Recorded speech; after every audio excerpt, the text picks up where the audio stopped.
welcome to the fourth episode of the Kings Rock podcast, part of the Kings Rock Network. I am your host, Death Giver, from the Death Giver Gaming YouTube channel, and I'm here with my co-host, Bolt Up, from the Bolt Up YouTube channel. Hey, what's up? Today we're going to talk about what we've been playing, the recap of the LAIC, and then everybody's favorite controversies that happened in the LAIC. Bolt's going to be pretty fired up about this, so you guys are going to have a treat for us later in the episode. I don't know what you're talking about. I don't have opinions about anything. We'll see. We'll see how fired up he gets. I'm going to have to poke him a little bit. All right, so let's just, jump right into what everybody's been waiting for about the big tournament that happened over the weekend. I finished second place.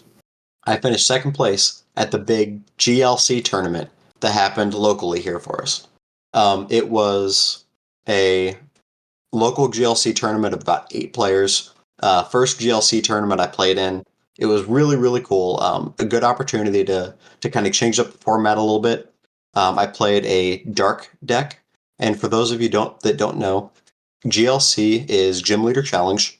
And it is a format where you can only use one of each card except for basic energies. You have to choose a specific type, and there can be no other types of Pokemon in the deck. And there are no rule box Pokemon allowed, so no Vs, EXs, GXs, Radiants, Prism Stars, anything like that. And the format goes all the way back to Black and White. So it's similar to Magic's Commander format, except without the Commander part. Still 60-card decks, but with the increased card pool going all the way back to Black and White, and the singleton format, it really makes for a fun, interesting, swingy format that's really, really cool. So I got to play a Darkness deck, which was I posted a picture of my deck list on my Twitter, and I might put a video about it talking later. But the deck was built by JW Crewall. I found it when searching for some cool dark decks because that is my favorite type, and ended up going 2-0 and then losing to none other than Pokedubs in the finals. So that was a really, really fun tournament. It was a good opportunity to change things up, and I had a really good time. That sounds like a pretty good tournament.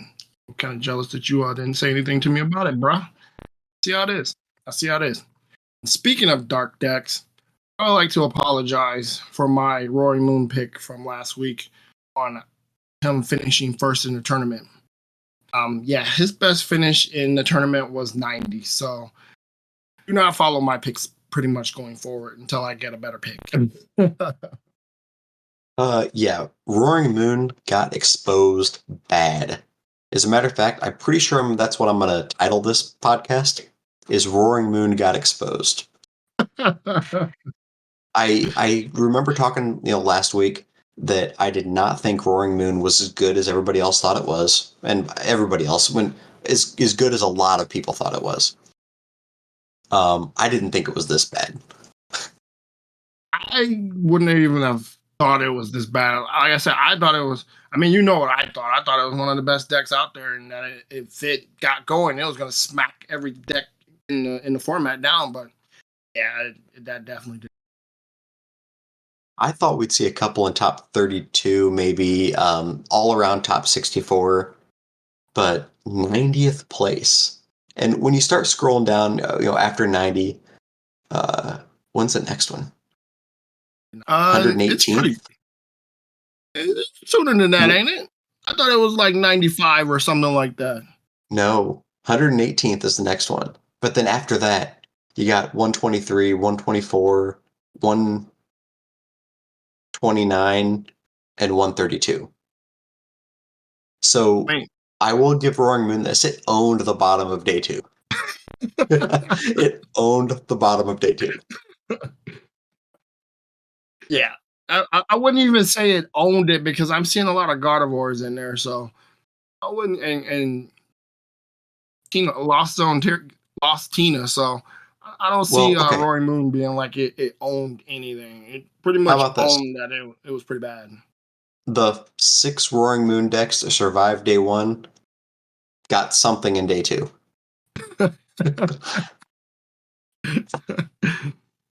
I'm gonna have to ask you Roaring Moon players to play better because you made my pick look bad. You made it look bad. Well, and the thing about Roaring Moon is it got exposed by Gardevoir. I didn't realize how good of a matchup Gardevoir had into Roaring Moon. And it's what I thought was an auto win with Chiampao into Charizard. That's how Guardy is into Roaring Moon. It's that easy. Roaring Moon can't do anything to Gardevoir. Which is surprising considering that Gardevoir is weak to dark, and I mean that's what Roaring Moon is. Only the Gardevoir EX, but it has the same problem that Charizard does, it's just worse. The problem that Charizard and Roaring Moon have is if you boss up the Guardy EX, you're just going to get KO'd by the Shining Arcana Gardevoir because it's already loaded up. And what makes Roaring Moon worse is you only have to do 230 damage to it. You don't have to do 330 damage to it. Yeah, that is true. And because there was so much Gardevoir at this tournament, Roaring Moon had no shot. So, speaking of the amount of Gardevoir that we saw, just looking at the deck breakdown for day one, Gardevoir was 19.41% of the meta. Almost 20% of the decks was Gardevoir. I expected a decent amount of Gardevoir, not nearly that much. I didn't either. Much more than I thought it was gonna, because Roaring Moon was only 7.5, and I thought it was gonna be higher. I was surprised that Charizard came in as high as it did, because I figured with this new format that it was gonna fall off. But I mean, it came in at 16%, so I was pretty surprised. Yeah, Zard was number 2 at 15.96%. Lost Tina came in at third at 10.77. So right there was a big jump between 1 and 2 and 2 to 3. But then, 3 down, it kind of closes the gap a little bit. At fourth, we have Chiampao Iron Hands at 10.24. In fifth place, we have Miraidon at 8.51. Sixth place, we have Roaring Moon at 7.58. Seventh, we have Colorless Lugia at 4.12. And at eighth, we have Fusion Mew at 3.59. And Sablezard in ninth place at 2.93 as our top 9 decks in the tournament. It's funny that like 8 and 9 are so low, but yet they play so high at the end. And I think part of that is good players played those decks. So it's both a combination of the decks were well placed, they were a very good meta call, and they were piloted by great players. So I think that really helped them have such good conversion rates and do well in day 2. Now I got you. If we look at the day 2 meta, we have Gardevoir at 25.38%, Lost Tina at 14.62%, Charizard EX at 12.31%, Chiampao Iron Hands at 8.46%, Miraidon at 5.38%, Colorless Lugia at 5.38%, Roaring Moon at 3.85%, then Fusion Mew at 3.85%, and Sablezard at 3.85%. It's funny that Sablezard and Fusion Mew went up the second day instead of going down like almost everybody else did. Guardia, of course, obviously went up. The reason why they went up is if we look at their conversion rates, Sablezard had a conversion rate of 22.73%. That's a gigantic conversion rate, only surpassed by Lost Tina at 23.46%. We look at Mew, they had a conversion rate of 18.52%, and lowly Roaring Moon had a conversion rate of 8.77%. Hey, quit taking shots at Roaring Moon. Less than 10% of the Roaring Moons made day 2. Yeah, it's pretty bad. So, what do we make of these results? Well, for me, Gardevoir is much better positioned than I had thought. Leading up a couple days before the tournament, a lot of big names were talking up Gardevoir, and I didn't think it was a smokescreen, but I didn't think that it was going to be as good as it is right now. And I've picked up the deck myself since LAIC, and it feels great. Screamtail fixes a lot of Guardy's weaknesses. As long as Roaring Moon is popular, floating around, Guardy's going to be good. Guardy's still finding him right on. Screamtail fixes the Qian Pao matchup to an extent, because now you can snipe Bax Calibers that you couldn't before. It's just so much better position than it was before. And then what I take from it, Lost Zone Tina is just, it was the deck that I feared when I first got back into the game. I thought back then it was the best deck, and I mean, it's still by the numbers showing that it's still pretty much a top deck. Like, it's there. It's still there. So, much props to Lost Zone Tina, because I thought it was falling off, but still showing that it's still one of the best decks in the format. The big thing about Lost Tina is it gained Counter Catcher. Counter Catcher has made Lost Tina so much better than it was before, and that was also another improvement to Guardy that I forgot to mention. Guardy also likes to play from behind a lot, so that makes Counter Catcher a great gust option, a boss replacement. So you can then Counter Catcher an Iono, and then now your opponent has something they don't want in the active, and they're down to 3 cards or something in their hand. And Lost Tina can do the same thing.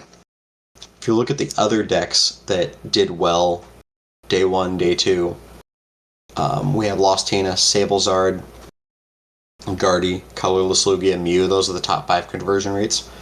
The big combo about them is they mostly stayed the same. Guardy gained Counter Catcher.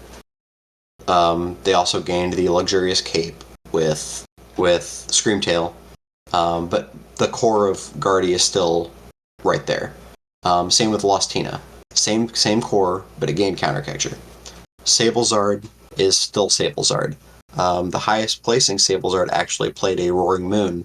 So there's your hope for Roaring Moon, guys. It belongs in Sablezard. And then Mew is just Mew. It's been Mew for 2 years or whatever, and it's going to be Mew until it rotates beginning of next year. For me, the biggest surprise of the entire tournament was the second place finishing deck, Noah Sawyer, piloting the Iron Valiant Entei. I vastly underestimated this deck going into the tournament. I thought it was more of a meme than anything else.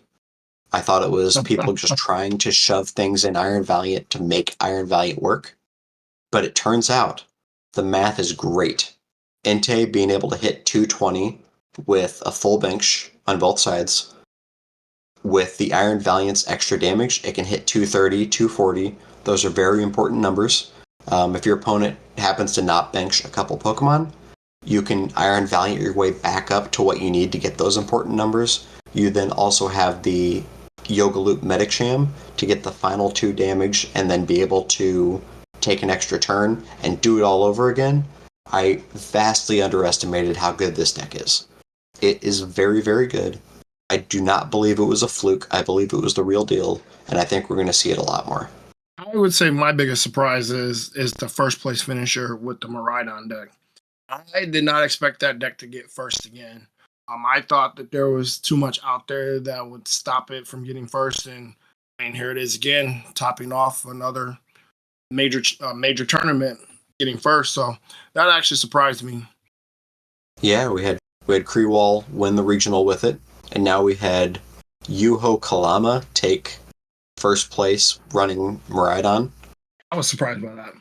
So, biggest disappointment, obviously you guys know what my biggest disappointment is. Roaring Moon. I expected it to be first. I didn't expect it to not at least show one top 10 finish. Heck, even one top 25 finish. Heck, I would even have taken a top 50 finish just to be able to have some type of dignity.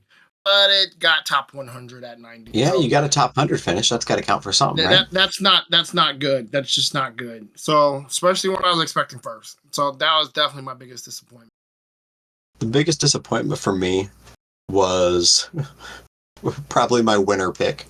I picked Azul to win the tournament playing Fusion Mew. Poor guy went 4-3-2 and didn't make the day 2 cut. You know what? My other disappointment is the fact that he was playing Qian Pao. My disappointment is not in the fact that he was playing Qian Pao, but really that Qian Pao disappointed me in the tournament. I think I overestimated it, and I think a lot of other people overestimated it. I do not think Iron Hands Chien-Pao is good. I'm going on the record right now. It is not the best deck in the format. It is not close to the best deck in the format. I don't know why. Maybe we just haven't found the build yet, but it is clunky as can be. Even just putting the one Iron Hands, the one Earthen Vessel, and the Lightning Energy, it screws the deck up. I don't want to hear it. I don't want to hear it. Your deck got 14th place. That deck got 14th place. It got 14th place with a very high play rate. Yeah, well, that's true. Now, that being said, here's what's crazy. So, Grant Shen, who has been the keeper of Chien-Pao lately, you refer to the list myself as Shen-Pao because it's his list that a lot of people have been playing. That thing ran like a well-oiled machine. Now, this tournament, with everybody putting Iron Hands on the Chien-Pao list, Shen was running the same list as Azul's team. It dropped the Canceling Clone. It dropped the Cross Switchers. It was just a completely different deck, and it flopped. Shen was the highest placing version of that at 38th place, which is much lower than he has been lately. Ian Robb's list was different in that it did play the Cross Switchers. I have not looked at the decks side by side to see what the others were playing that he had to drop to fit the Cross Switchers in, but it is different. He's playing the Cross Switchers. He did not play the Canceling Cologne. So if somebody dropped the Manaphy, that kind of stopped the Greninja play. He does not have a boss or a counter catcher either. So he is playing zero other switching effects other than the Cross Switcher. That if I were to play a Chien-Pao list right now, it would be this one. But I do not believe Chien-Pao is ready right now. Somebody needs to figure it out because it is not the well-oiled machine that it was before. I won't lie, I've played Chien-Pao a few times, 50 matches, and I never thought it was the well-oiled machine that you always made it out to be. So, dude, that deck was the best deck in the format before Paradox Rift. I keep telling you, Miraidon keeps showing that it's the best deck in the format. Miraidon has that consistency that no other deck can. It can attack early, it can attack strong, and I think that's what a lot of people were hoping that Roaring Moon was going to be. And it just did not get there. Yeah, I really thought Roaring Moon was Miraidon 2.0. More like it's Miraidon 0.5, so... All right, let's go ahead and go over some of what our predictions were. For me, like I mentioned earlier, I had Azul picked to be the winner. He did not win. Spoiler.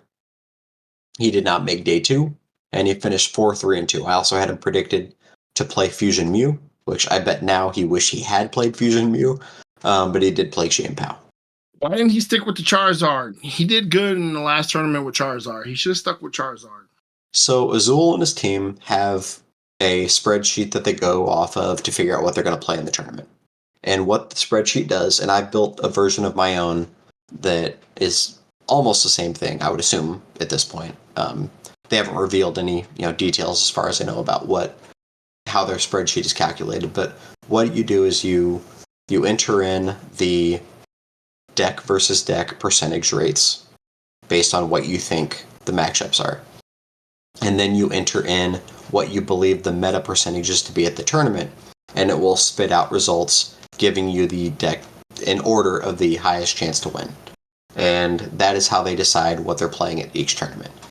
So if based on this tournament, when they put in their matchups, they put in what they believe the meta breakdown to be.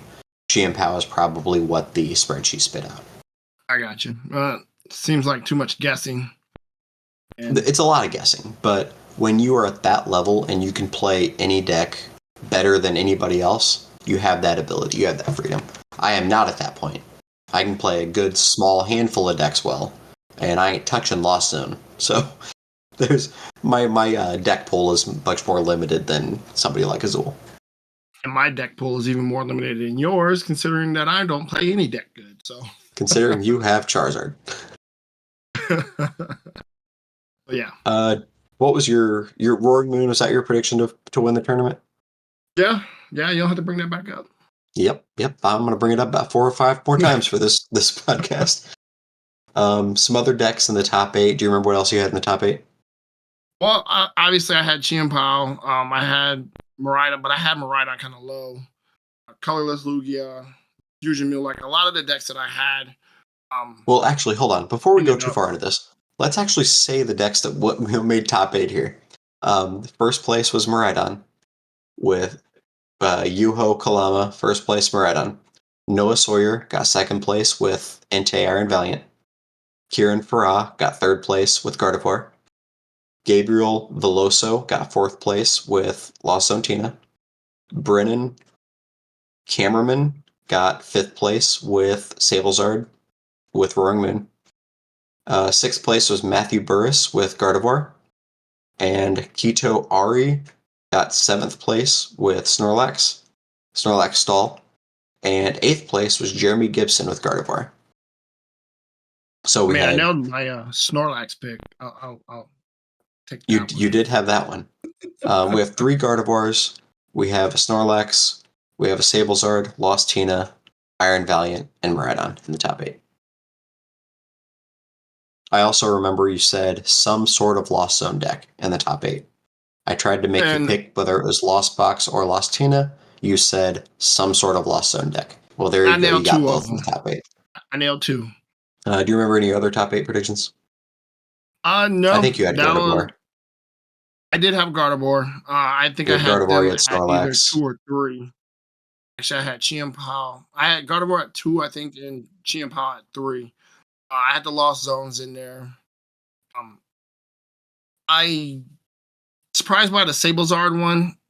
I thought that one wouldn't make it too far with what's out there, but it's a solid deck. So, but yeah, my predictions other than Roaring Moon were pretty solid. It's just that Roaring Moon kind of made everything pretty bad considering I had it picked to win the whole thing. So, all right, and I went a little bit more specific with my predictions. I had 2 Chien Paos predicted in the top 8. Both of those were a fail. The 2 that I had mentioned, I had Grant Shen and Rahul Reddy. Rahul Reddy played Mew instead of Chien Pao and did not make the cut to day 2. He went 5-3-1. Grant Shen did make the cut while playing Chien Pao, but finished 38th, so outside of the top 8. I also had 2 Lugias picked in the top 8. I chose, and neither of those would be correct, but I had Rowan Stevenau and Kieran Farah picked to be in the top 8 playing Lugia. Rowan was playing Mew and went 5-4, did not make the cut to day 2. And Kieran Farah did end up making top 8. He got 3rd place, but he was playing Guardy. Do I get half a point for that one because I got the right player, just the wrong deck? No, and I would just like to throw out that your Lugia pick was the highest rated one, was placed at 80, so you're barely better than me on that one. So, but it's still better. I will take solace in that. Also, one of the players got 3rd, so that's got to count for something. I don't give you credit for that. I picked a Lost Zone box deck to make top 8. I am not giving myself credit for this because I was expecting some sort of Turbo Lost box because I chose Sawyer Melvin to be piloting the deck. And that's what he's been playing. Turned out he played Guardy, so he didn't even play Lost Zone. And he did not make the cut to day 2. He went 4-3-2. I picked a Charizard deck to make top 8, which that was also a fail. However, I chose it to be piloted by Pedro Petrucci. Who got 11th? Pedro Petrucci got 11th. He was the highest placing Charizard EX list. So that one was close, not quite top 8. I give you credit for that one. Okay, I appreciate that. It's close enough to top 8.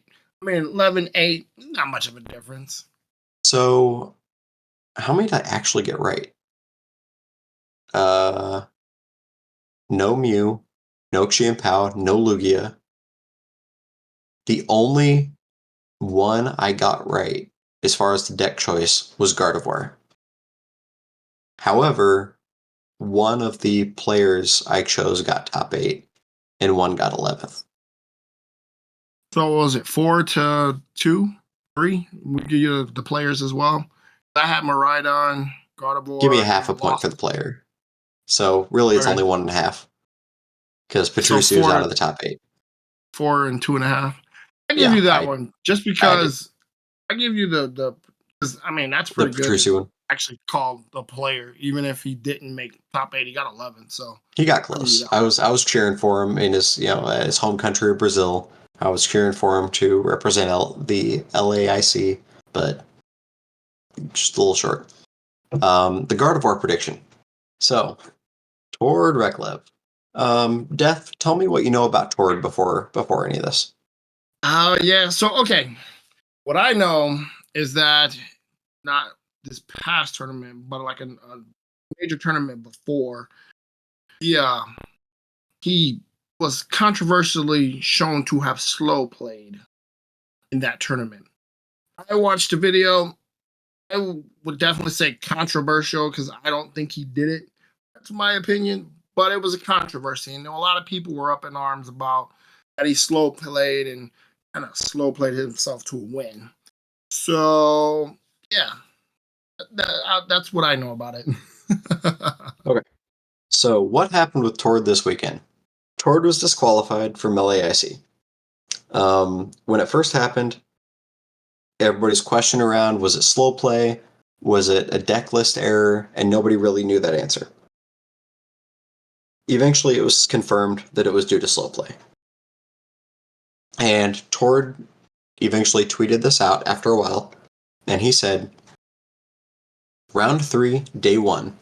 I played against a friend from Japan, Gardevoir versus Snorlax Stall. We played a long game 1, which we both knew would decide the series. I lost the game, but without any warning, the judges issued me a max loss for pace of play.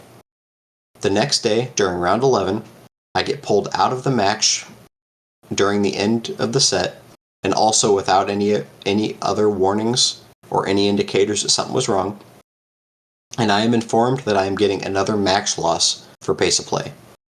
The floor judges then greatly exaggerated when speaking to the head judge. This included claims of a 13-minute turn, among other things. Unfortunately, this escalated to a DQ because of the situation yesterday. There were multiple judges watching me every round throughout the tournament, and at the last match, they admitted to have no less than 4 judges on the task. I just wish that the judges would have been more communicative. Why can I not say that word? I wish the judges would have communicated better, as both of my opponents and I saw no issue. Just getting handed max losses and DQs without any indication that my pace was not good enough is against the guidelines for judges in the first place, but I as a player don't have much power.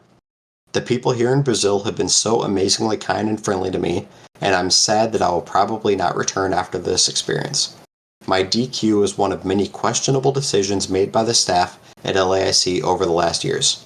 If you played against me during any round at LAIC, feel free to share your experience. So, that was his tweet after his disqualification. So what we know is Tord was issued a max loss in Day 1 and a max loss in Day 2, which escalated into a disqualification. Another thing that we know is Jacob Stillwell was his round 11 opponent, and let me bring up Jacob Stillwell's tweet. Round 11 was the round that he received the max loss and then the disqualification afterwards. Jacob Stillwell tweeted, Our game felt completely fine before the judges pulled you out of it. Game 1 went kind of long, but that's just how Guardy versus Lost Tina goes. At no point in our set did I ever feel like you were taking advantage of the clock. I am sorry this happened to you. So that was the tweet directly from the round 11 opponent that Tord got the second max loss and the disqualification from. According to Tord, he received no warnings, only max losses and disqualifications. There was one individual that has tweeted that, at least one that I have seen, that Tord had received multiple warnings during the tournament.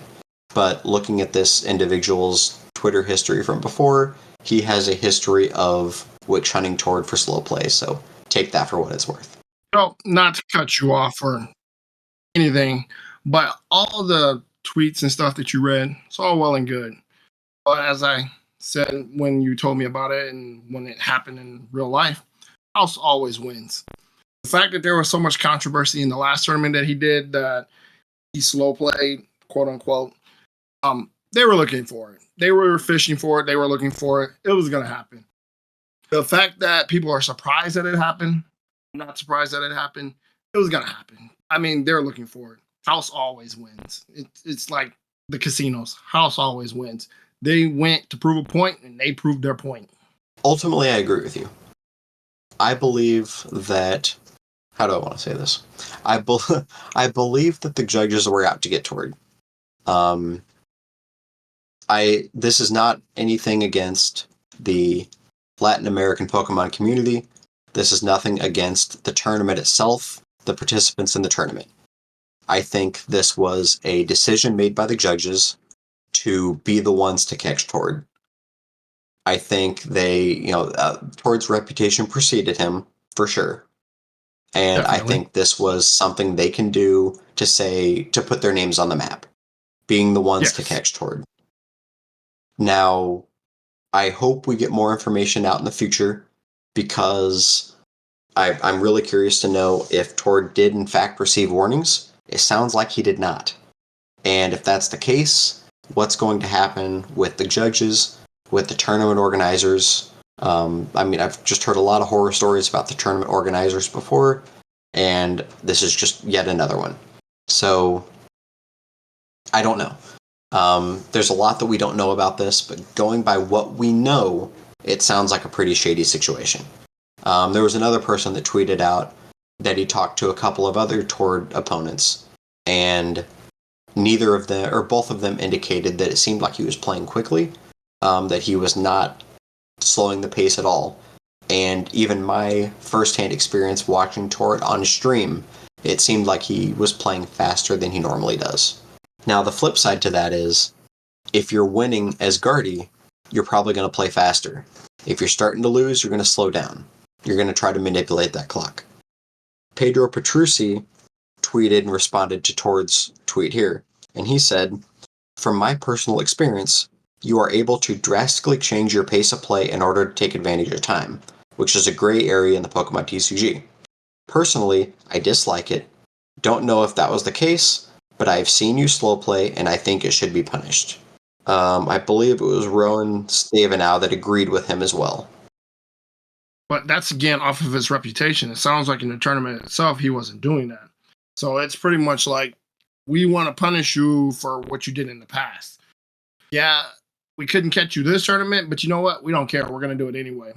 And the tournament, people that put on the tournament know that at worst, they're going to go slap on their wrist. It's going to be talked about. Their tournament's going to be out there for a little bit. It's going to get popularized by the controversy, and then it's going to disappear, and they're going to get a slap on the wrist, and everything is going to go back to what it is next tournament. I'm not convinced they're going to get a slap on the wrist. Now, well, I said they may get a slap on the wrist, but yeah, more than likely you're right. Now, here's the biggest punishment is if Tord decides to not show up to LAIC in the future. I mean, they're losing out on having possibly the best player in the world, one of the, if not the greatest players of all time, not showing up at your tournament. I mean, that instantly, I'm not going to say it invalidates the results, but it definitely skews the results not having the best player there. And in his tweet, he threatened to not show up to future events there. We'll see if he holds true to that. I mean, prize money, that's gonna really entice somebody to show up, even if you have had a bad experience in the past. But wouldn't that be a big statement if he did not show up to any more, even with the prize money on the line and all that stuff? It would be. Now, that being said, we'll have to wait a year to figure it out, because LAIC won't happen again in a year. And I believe this tournament organizer is only in the Latin American region, so he won't run into this tournament organizer anymore outside of LAIC. Now, this brings up the next thing, which is what is the rule, and what makes this against the rules? So one thing that has been floating around, a little quote of a rule here, under unsportsmanlike conduct for the Pokemon TCG. Inside the major unsportsmanlike conduct section, which is punishable by a match loss, it is some of the examples they give. A player attempts to distract or intimidate their opponent for a misplay, refusal to cooperate with the tournament policy, such as signing a match slip, or during a match, a player makes legal plays that have no effect on the game in progress, or plays unreasonably slow in order to manipulate the time remaining in the match. So the part that sticks out to me here is, during a match, a player makes legal plays that have no effect on the game in progress. Now, what does that mean? That could mean if I have an artisan in play and 2 nest balls in my hand, I play a nest ball so I can search my deck for a basic Pokemon. I search, I decide I'm going to fail that search. No basics I want to take out of there, or there's none in there. I shuffle the deck up, lay it down. I play another nest ball. I pick up the deck, I search through it again, decide I don't want anything, shuffle it again, lay it down. I decide to use the artisan on the field, search my deck for a basic. I pick up my deck, I search again, shuffle it up, set it down. Now that would break this rule, where you're making legal actions that do not progress the gameplay. How do you feel about that, Death? I feel that should be illegal. If you're playing that, because you're obviously trying to stall the game, you're not really doing anything to progress the game. You're just pretty much doing it to stall, especially in a timed match like that where it covers the whole match. So if you can stall out like that to win a match like that, yeah, I definitely believe that should be against the rules. Like, let me change it up for you a little bit. Same situation. You have 15 cards left in your deck. You have 2 Shining Arcana Gardevoirs. You have an Ultra Ball in your hand. Maybe a Radiant Greninja out there. So now you use that nest ball. You're trying to see if you have any Ralts left or something like that. You're searching through. You don't see any basics. You get it down. And now you're starting to think about your next move. Okay, do you Shining Arcana? Do you Radiant Greninja? Okay, I don't remember how many basic energies I have in my deck. I'm going to play the other nest ball. I pick up the deck, I look. Okay, I count my basic energies.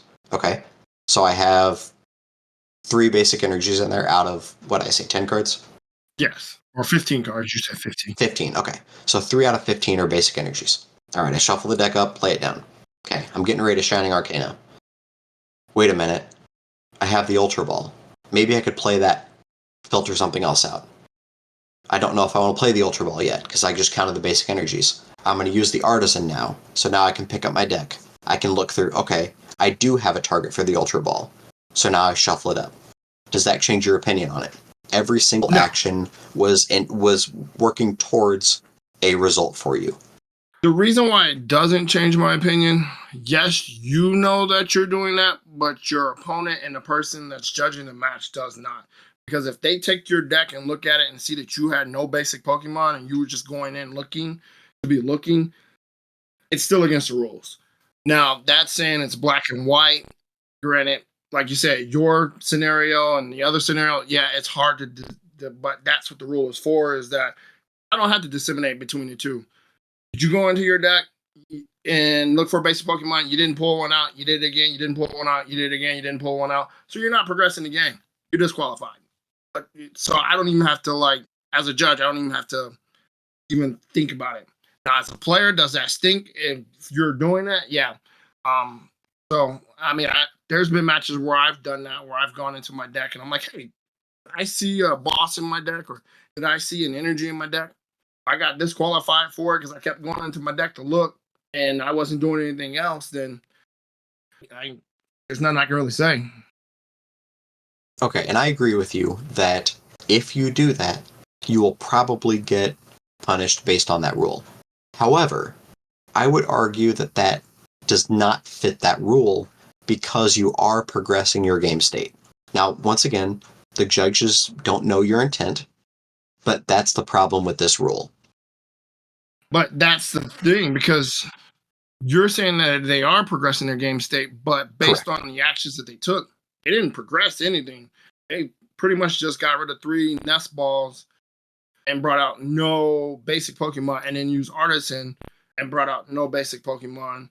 So they pretty much just wasted time, which obviously, in the tournament, since you play the tournaments, time is very important on if a person is going to be able to come back and win or anything like that. So, like I said, You're as right. far You're as the right. judges seeing it, they haven't done anything.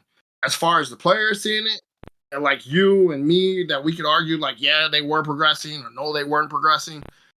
Judge, at that rule does cover that type of play where it's no, they didn't do anything.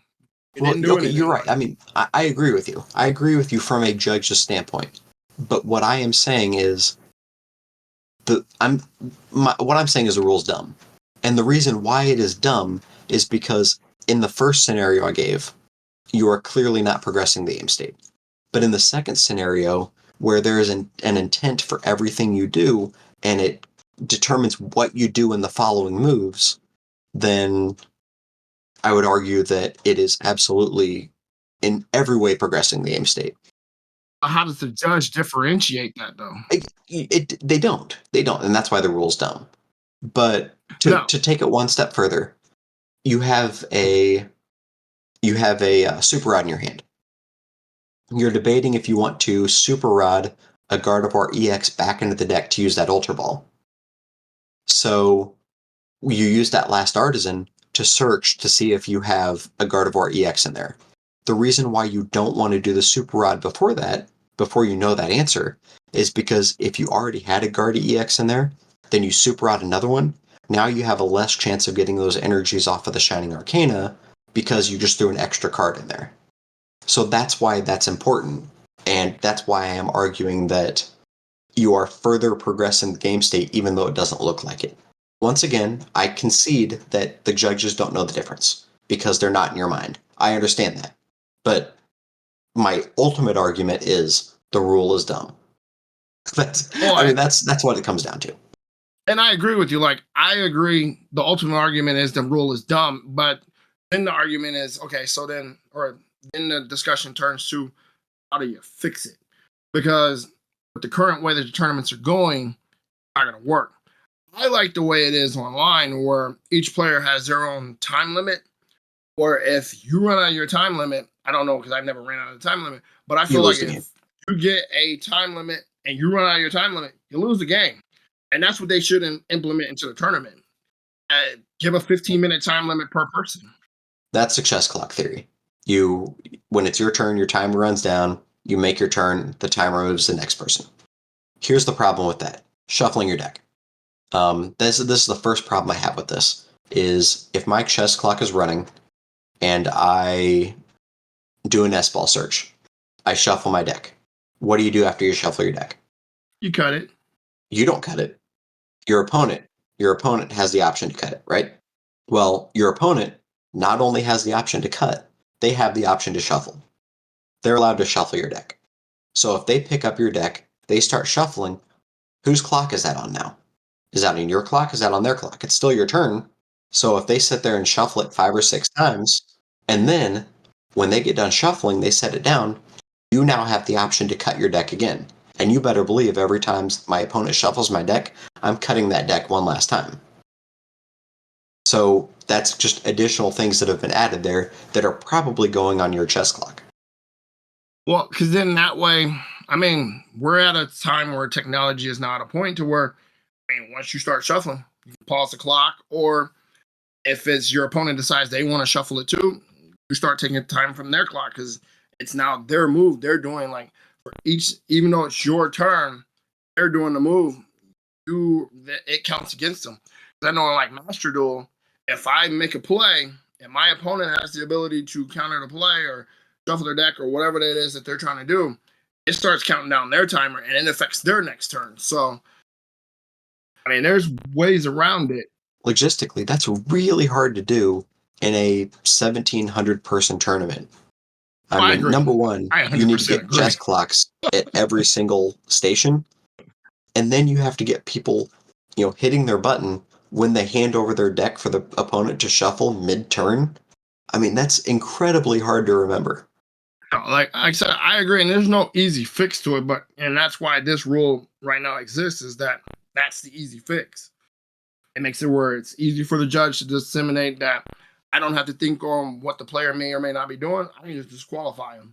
There's one thought floating around right now that is, instead of doing best of 3, you do best of 2. Or just a flat 2 games is what it really is. And what that means is you play 2 games no matter what. If you win, you get 3 points. If you lose, you get 0.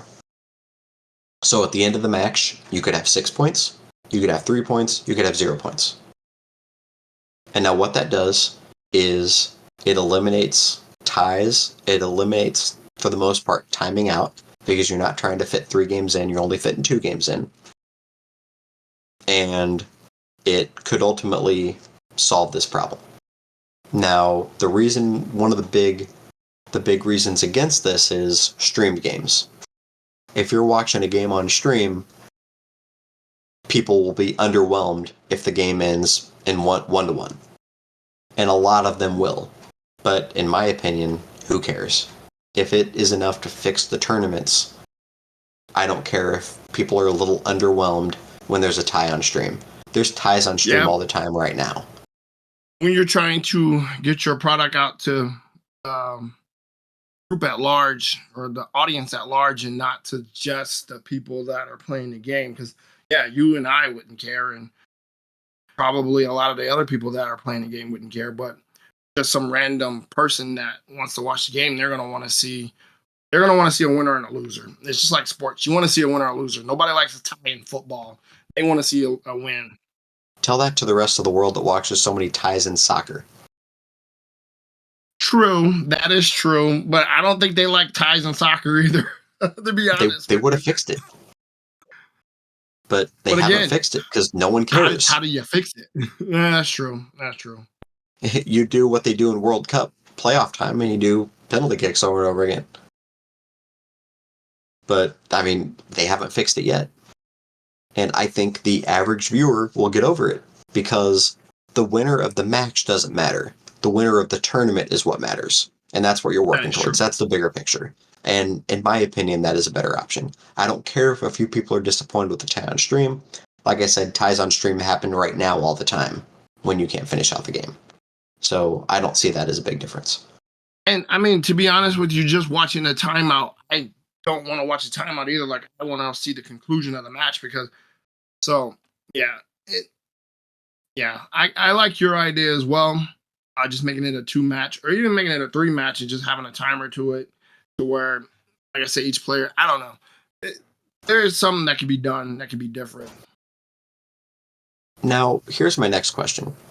Let's go back to that unsportsmanlike conduct rule.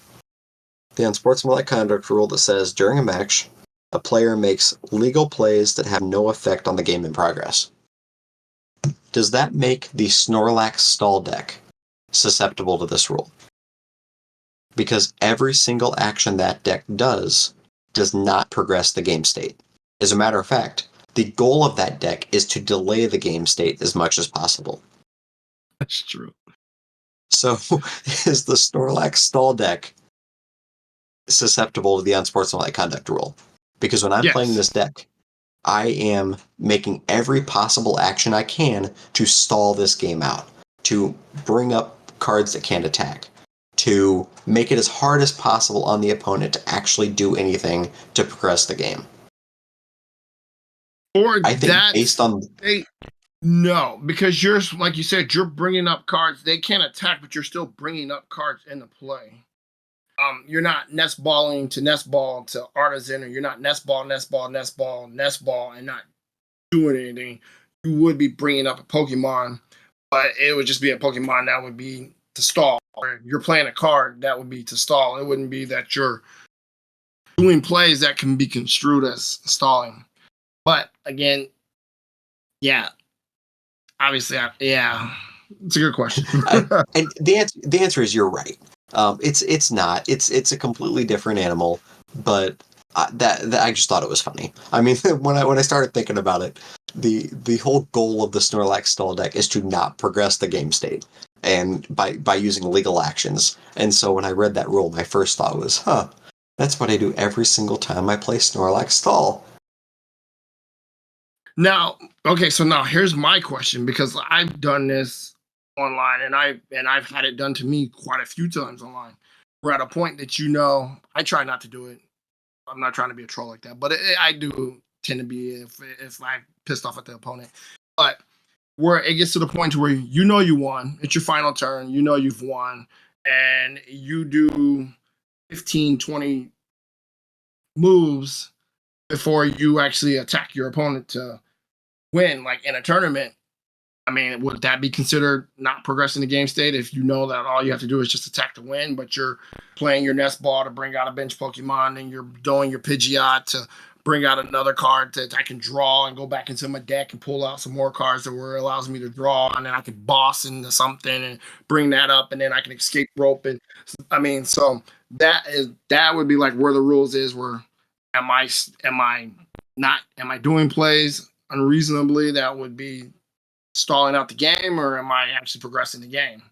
You're talking for the very last prize knockout, correct? Yes. Then yes, 100% that would be unsportsmanlike conduct.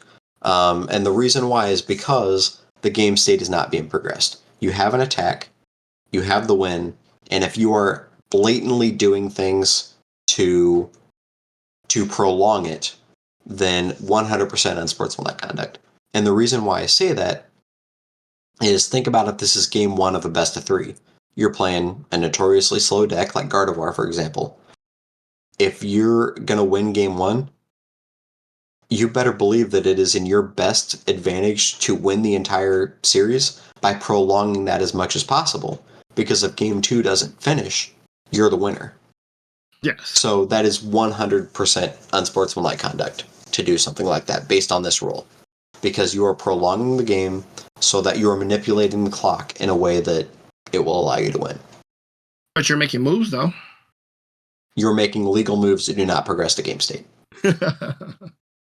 Now, the next question is, should you be able to use the clock as a tool? Yes. It's a part of the game. Is this whole thing just wrong because you should be doing this? I mean, that's what they do in sports.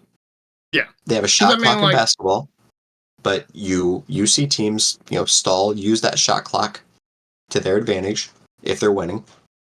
In football, you run the football when you're winning. You run that clock down. Should you be allowed to do that in the Pokemon TCG? Yes. I think you should, to be honest with you, because it's a part of the game. As long as you are doing legal actions in a timely manner. Yes.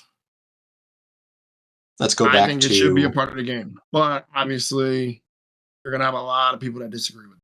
Well, let's go back to the video I showed you of Tord doing was it like a 10-minute turn or something like that? Yeah. I mean, in that game, he was not spending a ton of time in between actions, but he was doing legal actions all the way through and ate up 10 minutes of the clock. Now, in my opinion, maybe, I guess I don't really know where I stand on this, but it is possible that shouldn't even be a controversy because you should be able to use the clock as a tool. Now, you know where I stand in it. I told you when I saw it that I didn't think it was stalling at all. I thought it looked like he was playing. The turn went 10 minutes, and he used it to the best of his... I mean, he used it. He used it as a tool. It didn't look like a stall to me. It looked like that he was just very deliberate on his plays. And sometimes, I mean, obviously he's considered one of the best player in the game. So he would probably know how to make his moves faster, but I mean, he was deliberate. So you can't fault him for being deliberate. Unless he is deliberately breaking this rule. But how can you prove it? Correct. But in which case, well, yeah, I mean, he wins because he's good. And he's good because he knows how to play the game. And that very well could possibly be including manipulating the clock. But yeah, no, I completely think that you should be able to manipulate the clock. It's a part of the game. If they didn't want that to be a part of the tools, then they shouldn't. They should not have had it, or they should have come up with something better. I think that something needs to be fixed. I don't think this rule is correct. Like, I think there needs to be a better way to go about it because of how such a gray area that rule is and how it leads it up to a judgment call from the judges. And anytime you put judgment calls in the hands of a human, it's not going to be good. Yeah, there's always going to be problems. Now, we had one other controversy happen. Without a controversy. Well, one Okay. other. I say controversy because it kind of takes away from the excitement of the finals. And what it was we had a nice double prize penalty decide the winner of LAIC. Now, ultimately, not a controversy because Yuho was in big command of this game, and I believe ultimately, no matter what, it was going to be his win.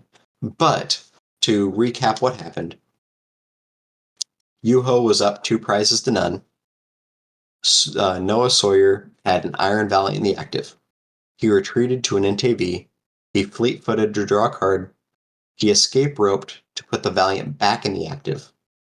Then he retreated the Valiant again to bring up the other NTV, and then immediately drew the card with fleet-footed, which was an Iron Valiant.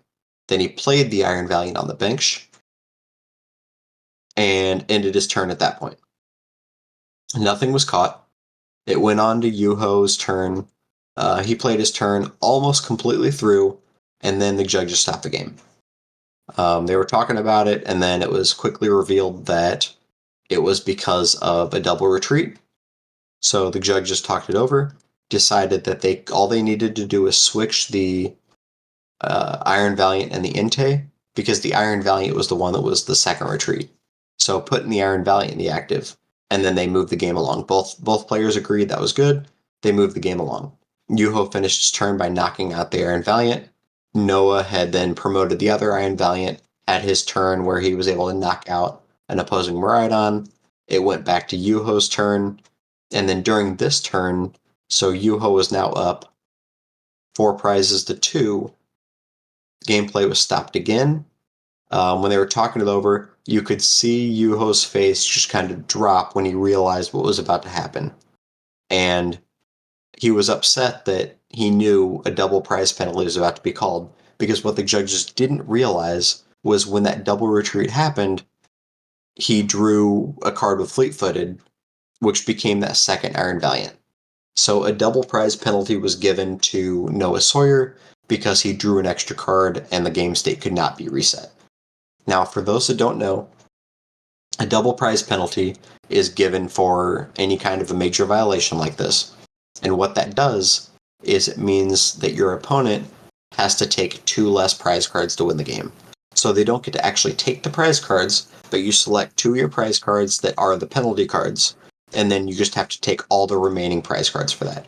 In this particular case, Yuho had already taken 4 prizes, so when the 2 prize penalty was given, that gave the game to Yuho. And Noah Sawyer lost because of a second retreat and the draw off of fleet-footed and the double prize penalty. Now, the whole situation I don't think is a controversy, but my question is as in football, once a play is run by the other team or the next play is run, that penalty is no longer valid. Do you think that should have been the case in this situation? And once Yuho took his turn and was so far into his turn that it should have just been like null and void going forward. Well, I wish I could have heard the judge conversation. My only issue with this is the judges made their decision, the players agreed, and then they moved on. My issue is the judges then went back and said, no, wait a minute, we missed something. We didn't realize this happened. That's my only issue with it, is both players thought it was good, they reversed or what they thought was the game state, and then moved on. Yeah, I don't know and that's how. my question. Like, do you feel that should have been it instead of them being able to go back again and say, hey, we're on the yellow flag again. Sorry, we missed the call. was pass instead of pass interference. It should have been pass interference and holding by the offense. We're gonna penalize you another 15 yards. Do you think it should have been like we've already penalized them? They agreed to the penalty. Let's call it done and let's just move on with the match. My immediate thought agrees with you. They should have stuck with their original decision and moved on. However, getting that extra card, it was incredibly important for Noah. Being able to get that second Iron Valiant was huge, and you can't deny that second card was important. So, I mean, what do you really do in that case? When you realize what happened, what do you really do? Do you really just sit back and say, well, yeah, he got an extra card, so what? As a matter of fact, I think the other thing. I think the other way around. I think that in football, you should be able to go back and check penalties and redo penalties. Okay, so here's the thing, because this is where we're going to disagree. I think it's like with sports. Once the play is called, mistake was made, because obviously human, you're going to have mistakes. And everything was agreed upon. It should have been done. Yeah, he got an advantage. That stinks. And obviously it would have been a controversy, something to talk about along with the thing. And could be argued that, yeah, he should have been double prize penaltied or he shouldn't have been. Because, I mean, it's still a controversy either way it goes on this part of it. But I think once they agreed on everything, the judges did their thing and agreed on everything, it should have been done. They shouldn't have been able to come back because at that point, not only have you been found guilty, but then you got put back on trial and found guilty again for the same crime that you committed and got found guilty for before. I think it should not have been a double jeopardy situation. It should have just been he was already punished for it. It should have been that should have been it. So you're on the refs missed the call. I'm on the refs missed the call, and it should have just kept going. Yep. Okay, now, I definitely see that perspective, especially because the judges stopped play, they talked it over, they found a solution, and moved on. I get to the point where, okay, that probably should be it. Now, my biggest issue with this is how was it missed? How did the broadcasters not see it? How did the two judges sitting right there not see it? How did Noah not realize it? How did his opponent not realize it? How did nobody see this? And then on top of that, nobody's thought about the card drawn from Fleet-Footed. How did no one see this? Again, because you're a sports guy just like me. We see it happen all the time in NFL, in basketball, in baseball. It happens. It's part of the game. Unfortunately, Pokemon is again part of the game. You have humans in it. There's going to be mistakes made. It's part of the game. So yeah, it just happens. It's like, yeah, I agree with you that it shouldn't have been missed. But I mean, do you know how many calls and stuff that we've seen throughout our years that we're like, yeah, that shouldn't have been missed. That was so obvious, but it was missed. I don't know how Yuho missed it. Now, I mean, I get playing on stream in the finals. You have a lot more to worry about than your opponent's retreat tactics. But, so I guess I haven't been in that scenario. So I get that. But every match I play, if my opponent retreats, I pay attention. I remember that. Because I'm not letting them retreat a second time. I mean, that's the kind of things I look at for my opponent. So I don't know how Yuho missed it. Well, again, like you said, you've not been in that situation, but I mean, I understand it. There's plays though, like again, when I look at my videos, when I edit them and I make plays, when I see the plays that I've done in matches, I mean, there's a ton of stuff that you missed during a match that you would be like, wow, how did I miss that? So, I mean, I can see him missing that, especially if he's in his mind that he's trying to think of his next play, what his next move is going to be. He's looking at his hand and he's going, all right, I got this in my hand. I'm going to do this. Or if he does this, I'm going to do that. And you're so deep in thought and you're being live streamed and it's the finals. So there's the added pressure that it's the finals and it's the added pressure that you got everybody watching you. So you're going to miss stuff. Like you're going to have misplays. You're going to miss things that happen. I mean, again, Noah did a double retreat. Like it can be moved back to Noah figured that he had that he had another retreat. Maybe he did it on purpose. Maybe he didn't. I doubt he did it on purpose, but he probably he was in the flow and was going with the flow and just made a play. So, I mean, stuff happens. It happens. I mean, in that type of situation, it's the finals. Yeah, you're going to be nervous. You're going to be thinking. You're going to be doing stuff. You're feeling it in the flow, and you're just, yeah. Now, here's the other thing is, as I was watching it again to prepare for this, Pablo, one of the broadcasters, at the time of the double retreat, mentioned that Noah had drawn an extra card from Fleet-Footed, and his suggestion was being able to just swap the cards to have the Iron Valiant in the active, and then put the drawn card back. So he specifically said that at the first judge rule, when the judges had first stopped the game. But Pablo must not have realized that the card drawn was one of the Iron Valiants down, because when the judges attempted to reverse the game state, that Iron Valiant was still out there. And so Pablo didn't pick that up. He must not have realized that was the card and didn't realize that they didn't put the card back. I have no idea. Maybe he kind of forgot about the card draw, even though he specifically mentioned it. So I don't know. There was a lot of stuff going on there, and it led for a very anticlimactic finals. Man, it sounds like it was a very climactic finals to me. Because that seems like a very interesting ending to a final. Hey, it was. So I still gotta get 2 prize cards. Sorry, bro. No, you don't. You're done. It was really? Anticlimactic Pokemon play and very climactic judge play. Yeah. Hey, now you know what they say. The judges are the stars of the game. And they showed that with Tord. Okay, we are incredibly long right now for this podcast. I say we hold it here.